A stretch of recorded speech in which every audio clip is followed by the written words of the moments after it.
Secretary Kithure Kindiki now says the government has won the battle against banditry in the vast North Rift region, while expressing confidence of flushing out the few remaining bandits in some counties. He said this while appearing before the Senate on Wednesday morning on the state of security in the country. Took the 24-hour notice to mix with the rest of the population, because after 24 hours, we were able to dominate all the places we identified. And I can report to the House today, Mr. Speaker, that all the places, the caves, the gorges, the ravines, all the places that were being used as hideouts for bandits in Baringo, Laikipia, Samburu, Turkana, and West Pokot counties, and Elgeyo Marakwet, those places are clean, have been cleared and dominated by security forces. Our intention now is to make sure that those bandits will never get to access those places again. We'll do so by ensuring that our presence and the presence of security agencies in these areas is going to remain permanent. Even after we call off the operation, we will not withdraw the presence of security officers.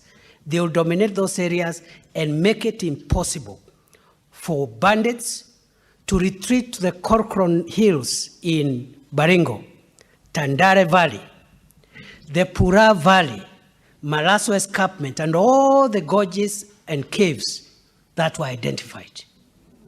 So I think we need to clarify for the public interest, through you, Mr. Speaker, that those orders were not targeting habitual places of public residence. They were targeting specific, remote, and uninhabited areas where bandits could retreat and plan attacks, but then, pursuant to the requirement of international law on the use of force, we are to give a notice, because some would ask, why give a notice to bandits to vacate?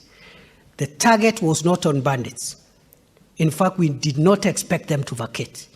And therefore, in a nutshell, the operation, in our view, is a success.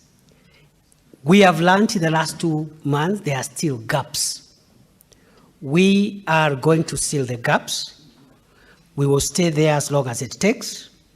I want to assure the people of Samburu County and all the other counties affected, including counties affected by this menace, but which are not part of the operation yet. I want to assure them the crime of violent cattle theft, rustling, banditry, and visiting terror on the public by criminals. We will make sure that that culture and that practice is finished, and it will be part of the history of Kenya. And remember, today 4 cabinet secretaries are